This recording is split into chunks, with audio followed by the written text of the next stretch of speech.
Assalamualaikum dan salam sejahtera semua.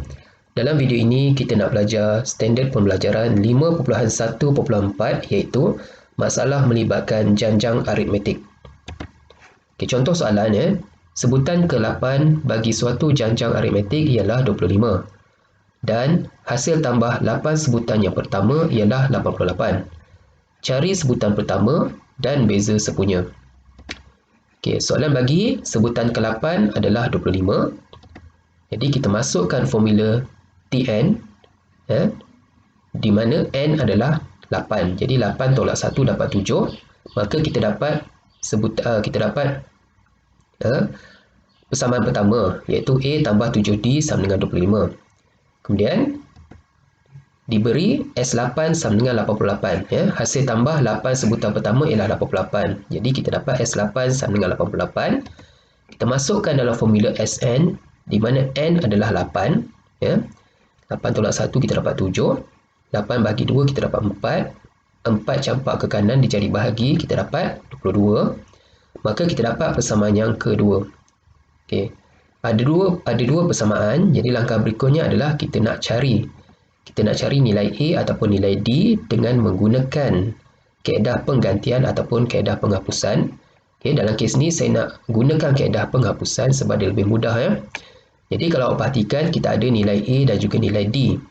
Jadi saya nak hapuskan nilai D. Saya nak hapuskan D sebab pemala atau perkali bagi D ni adalah sama iaitu 7. Di mana operasinya adalah tolak. Jadi 7 tolak 7 kita dapat 0.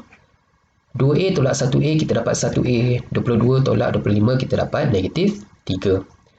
Kemudian kita gantikan nilai A sama dengan 3 ke dalam persamaan 1. Ataupun awak ganti dalam persamaan kedua pun boleh, tak kisah.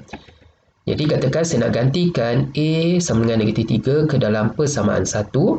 Maka saya dapatlah nilai D. D sama dengan 4. Mudah saja. Okey, contoh berikutnya. Hasil tambah n sebutan pertama bagi suatu janjang aritmetik iaitu negatif 9, negatif 6 dan juga negatif 3 ialah 552. Cari berapakah nilai n. Di mana A kita tahu adalah negatif 9, D adalah 3. Jadi soalan cakap hasil tambah semua janjang aritmetik ini adalah 552. Di mana kita tak tahu berapakah bilangan sebutan dia. Jadi kita boleh tulis Sn sama dengan 552. Hasil tambah n sebutan pertama adalah 552. Jadi kita masukkanlah dalam formula Sn. Di mana n kita tak tahu, kita biarkan n. Kita gantikan nilai A sama dengan negatif 9 dan juga nilai D sama dengan 3. Jadi, 2 ni kita boleh campakkan ke sebelah sana, dia jadi darab. Kita selesaikan dalam kurungan, kita dapat ini kan. Kita selesaikan lagi dalam kurungan. Kemudian, kita buka kurungan. Kita jadi 3n kuasa 2 tolak 21n.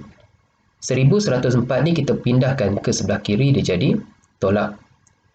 Dan kalau awak perhatikan, kita boleh kecilkan nilai dia. Kita bahagikan dengan 3. Kita dapatlah n kuasa 2 tolak 7n tolak 368 sama dengan 0. Lepas tu nak buat apa? Kita dapat bentuk ni, kita tahu kita kena buat kurungan ni kan. Iaitu kita tekan kalkulator, kita akan dapat nilai dia. Kita akan dapat dua nilai n iaitu 23 dan n negatif 6. Awak ingat balik macam mana kita nak dapatkan nilai n ni. Saya dah ajar itu. Kemudian langkah berikutnya kita bawa ke atas. N tolak 23 sama dengan 0. Yang ini. N tambah 16 sama dengan 0. Jadi kita isikan nilai ini ke dalam kurungan. Baik. Sekarang kalau awak perhatikan ada dua nilai n. Satu positif, satu negatif. N ni bermaksud bilangan sebutan. Bilangan sebutan dia tak boleh negatif. Bilangan sebutan dia mesti positif. Contohnya sebutan pertama, sebutan kedua, sebutan ke-10. Tak ada sebutan yang negatif. Tak ada. Jadi kita kena abaikan. Awak kena tulis abaikan sebab bilangan sebutan tak boleh negatif. Maka hanya ada satu saja jawapan iaitu n sama dengan 23. Bermaksud hasil tambah 23 sebutan pertama nilainya adalah 552. Itu maksud dia. Okey, contoh berikutnya. Ali ingin menambahkan staminanya dengan berenang setiap hari. Dia berenang 100 meter pada hari pertama dan menambah 25 meter setiap hari berikutnya sehingga dia boleh berenang sejauh 1,500 meter dalam sehari. Soalan A, berapa harikah yang diperlukan oleh Ali untuk mencapai sasarannya berenang sejauh 1,500 meter dalam sehari? Baik, ayat menambah 25 meter setiap hari berikutnya menunjukkan ini adalah janjang aritmetik. Maka kita dapat jujukan janjang aritmetik di mana hari pertama adalah 100 meter. Hari kedua kita tambah 25. Kita dapat 125 meter. Hari ketiga tambah lagi 25 meter. Kita dapat 150 meter. Sampailah hari keberapa tak tahu. Iaitu sejauh 1,500 meter.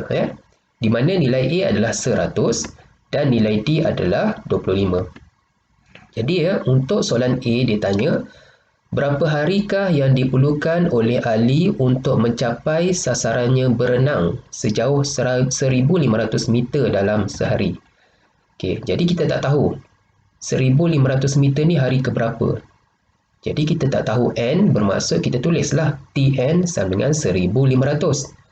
Kita gantikan formula Tn, ini formula Tn, di mana nilai A adalah 100, nilai D adalah 25, N tak tahu kan. Okey, jadi kita selesaikanlah macam biasa, maka kita dapatlah nilai N sama dengan 57. Iaitu pada hari ke-57, dia berjaya mencapai sasaran sejauh 1,500 meter sehari. Okey, soalan B dia tanya, hitung jumlah jarak yang telah direnangi oleh Ali apabila dia mencapai sasarannya. Maksudnya, awak kena tambah. Tambah 100 tambah 125 tambah 150 tambahlah sampailah 1,500. Berapa jumlah jarak dia? Oleh kerana dia nak jumlah jarak, bermaksud formula yang kita gunakan adalah Sn. Formula yang kita gunakan adalah Sn, di mana hari yang diperlukan untuk dia mencapai sasarannya adalah 57 hari. N kita gantikan dengan 57. Kita gantikan dalam formula Sn yang awak dah hafal tadi kan. Sn sama dengan N per 2 darab 2A tambah N tolak 1D. Jadi kita selesaikan, kita dapatlah S57 bersamaan dengan 45,600 meter. Bermaksud hasil tambah semua 57 hari ini adalah sejauh 45,600 meter. Okey, jadi saya nak awak buat latihan di dalam buku teks muka surat 138. Latih diri 5.4 soalan 1 dan juga soalan 2. Dan buku teks muka surat 138, latihan intensif 5.1 soalan 7. Okey, sekian saja video saya. Terima kasih.